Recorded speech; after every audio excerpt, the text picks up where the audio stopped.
Hello everyone, नमस्कार। स्वागत है आप सभी का। हेलो एवरीवन, नमस्कार। स्वागत है आप सभी का।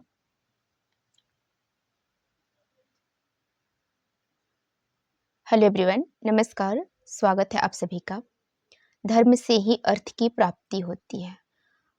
कहने का मतलब अगर हम धर्म से चलते हैं तो हमें पैसे भी मिलेंगे, मान सम्मान भी मिलेंगे, जिंदगी में बहुत सारी उन्नति मिलेगी। धर्म कहने का मतलब ये है कि आप पुत्र का धर्म निभाइए, आप एक पति का धर्म निभाइए, एक पत्नी का धर्म निभाइए, एक माता पिता का धर्म निभाइए, भाई बहन का धर्म निभाइए। अगर आप अपने माँ बाप अगर आप एक अच्छे पुत्र हैं और अपना धर्म, अपना कर्तव्य का आप अच्छे से निर्वहन करते हैं तो यकीनन आपके साथ में बहुत सारे रास्ते खुलते जाएंगे। आप अपने माँ बाप की बात आप अपने माँ बाप को खुश रखने की कोशिश करिए, उनकी ज़रूरतों को पूरा करने की कोशिश करिए। आप उनके साथ में अच्छे से रहिए, आप उनको खुश रखने की कोशिश करिए। जब उनको किसी भी चीज़ की ज़रूरत है तो आप उस टाइम पे उपलब्ध रहें। उनको कभी भी किसी भी चीज़ की आवश्यकता पड़े तो आप कम से कम उनकी बातों को मानें, उनके सही सलाह मशवरा को आप सुनें। तो कहने का मतलब ये है कि जो पुत्र का धर्म होता है आप उसे बखूबी निभाइए, पूरे शिद्दत के साथ में निभाइए।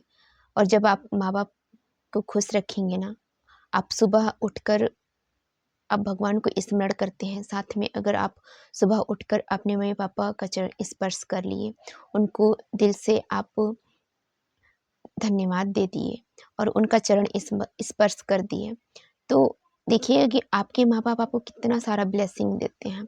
वो खुश हो जाते हैं और पूरा दिन खुशनुमा भी जाता है। उनको ये खुशी होती है कि मेरे बच्चे कितने समझदार हैं।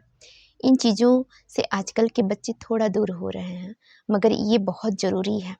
अगर ज़िंदगी में आप बड़ा बदलाव लाना चाहते हैं ना, तो ये छोटी-छोटी चीज़ों को लाना बहुत ज़रूरी है अपनी लाइफ में। का हमेशा दुआएँ लीजिए, उनको खुश रखने की कोशिश करिए। आप अपनी तरफ से तो कर सकते हैं ना, हो सकता है कि कई माँ-बाप अपने बच्चों को समझ भी नहीं पाते हैं, ऐसा भी हो सकता है, पर आप अपना धर्म निभाइए। आप अपने तरफ से अच्छे रहिए, उनको जो भी ज़रूरत है, जब भी आपका ज़रूरत पड़े तो आप उस टाइम पे उपलब्ध रहिए। उनको कभी भी आप तकलीफ़ में मत डालिए, क्योंकि अगर वो खुश रहेंगे ना तो आपके जीवन में ऑटोमेटिक बरकत आएगी। आपको सामने से काम आना स्टार्ट होगा और आपको कार्य भी मिलेगा। ये 100% सत्य है, क्योंकि माँ-बाप हमेशा आपके लिए दुआएँ करते हैं और जब आप भी उनको उस लेवल के समझते हैं ना, जब आप भी उनको वो इज़्ज़त, मान, सम्मान देते हैं ना, तो माँ-बाप और ज़्यादा खुश हो जाते हैं। और जब वो दिल से आपके लिए दुआएँ देते हैं ना, वो 100% लगता है, क्योंकि यहाँ पे सब कुछ एक एनर्जी ही तो है।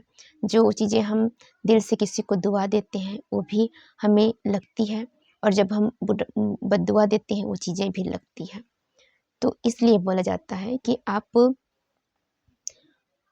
अच्छे पुत्र धर्म निभाइए, पे अच्छे और रहिए, अडिग रहिए, ऑटोमेटिक आपको सारी चीज़ें, सारी व्यवस्थाएँ मिलना स्टार्ट होगा। और कभी भी ये मत समझिए कि मैं कर रहा हूँ, क्योंकि कर्ता आप नहीं हैं, कर्ता तो कोई और है। हम सिर्फ़ एक माध्यम हैं इस दुनिया में, एक परिवार को चलाने के लिए। ऐसा मत सोचिए कि मैं ही कमा रहा हूँ, मैं ही खिला रहा हूँ, मेरे ही द्वारा सारी चीज़ें हो रहा है, तुम लोग क्या करते हो घर में बैठ कर के? मतलब ऐसी बात तो आप बोलिए ही मत और दूर-दूर तक ऐसा ख़्याल भी मत रखिए, क्योंकि अगर आप ये सोचेंगे ना कि मैं कर रहा हूँ, तो ऊपर वाला भी बोलेगा कि जा तू अपने हिसाब से करके दिखा। तो आप वहीं तक कर पाएँगे जहाँ तक चीज़ें चलेंगी। अगर आप ये उस टाइम पे अगर आप ये बोलना स्टार्ट कर देना कि सब कुछ ऊपर वाले की मर्ज़ी से चल रहा है, मैं तो सिर्फ़ एक माध्यम हूँ, तो आपको एक रिलीफ़ फ़ील होगा। आपको चीज़ें ज़्यादा हाई नहीं लगेगा, मतलब चीज़ें आपको ज़्यादा अ, बर्डन जैसा महसूस नहीं होगा। आपको लगेगा कि सब कुछ ऑटोमेटिक फ़्लो में चल रहा है और मैं सिर्फ़ कर रहा हूँ। तो आप खुश होकर भी कार्य करना स्टार्ट कर पाएँगे। इसलिए बोलते हैं कि कभी भी खुद को देनहार तो कोई और है, हम तो सिर्फ़ एक माध्यम है इस संसार में रहने का। और इन इस अगर इस परिवार में हम कुछ कर रहे हैं तो हम एक सिर्फ माध्यम है, इस परिवार को हमारे द्वारा कुछ मिलना था। आप ये समझ लीजिए। आप अपने आप को कर्ता मत मानिए, क्योंकि अगर आप कर्ता से मुक्त रहेंगे ना तो आप लाइटली अपनी ज़िंदगी मस्त जीना स्टार्ट करेंगे। आप में अहम भाव नहीं आएगा, और जब अहम भाव नहीं आएगा तो आप लाइफ में बहुत आगे भी बढ़ जाएँगे। कई लोगों को मैंने देखा है ना कि छोटी-छोटी सी अगर जॉब लग जाती है, कोई बढ़िया से नौकरी लग जाता है, तो उनका एटीट्यूड आप देखेंगे बिल्कुल हाई लेवल का हो जाता है। कुछ समझ में ही नहीं आता है कि सामने वालों को जॉब लगा है या फिर कुछ और ये हो रहा है इसके साथ में, ऐसा फ़ील होने लगता है। तो आप उस टाइप का भी मत बनिए। आप लाइफ में एकदम बहुत अच्छे लेवल पे जाना चाहते हैं ना, तो अपने आप में ईगो मत लाइएगा, क्योंकि जहाँ पर हमें अहम आना स्टार्ट होता है ना, तो हमारी बढ़ोतरी रुक जाती है वहाँ से। सामने वालों को लगने लगता है कि इसमें कितना ईगो है यार, और आप सिर्फ वहीं तक रह जाएँगे जहाँ तक आपका जॉब है। आप उससे आगे कुछ बड़ा कर भी नहीं पाएँगे और वैसी थॉट आपके दिमाग में आ भी नहीं पाएगा। इसलिए बोलते हैं कि आप जिस भी लेवल पे हैं, शुक्रगुज़ार बनाइए उस ऊपर वाले, क्योंकि आपको उस लेवल के इंसान बनाया गया है। तो उनको आप धन्यवाद दीजिए और कोशिश करिए कि इससे भी और बेहतर मेरी ज़िंदगी में हो, ऐसी आप कामना करिए।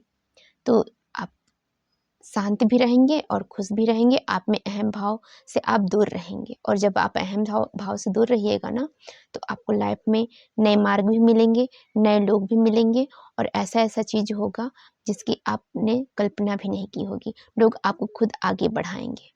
आप इस चीज़ को तो मानते हैं ना? तो आप करके देखिए, अपनी ज़िंदगी है, मस्त खुश होकर जीना स्टार्ट करिए, और अपना धर्म के प्रति आप अडिग रहिए। आप अपने कर्तव्य का पालन ज़रूर करिए, क्योंकि ये संसार कर्म प्रधान है। यहाँ पे जो भी आप कर्म करेंगे वो कई गुना होकर वापस आता है। ये बहुत अच्छी बात है कि हम यहाँ पे इस ब्रह्मांड का एक नियम है कि हम जो कुछ भी करते हैं या फिर जो कुछ भी हम लोगों को देते हैं, वो कई गुना होकर हमें रिटर्न में मिलता है। तो आप खुद डिसाइड करिए ना कि आप क्या चीज़ें पाना चाहते हैं। बहुत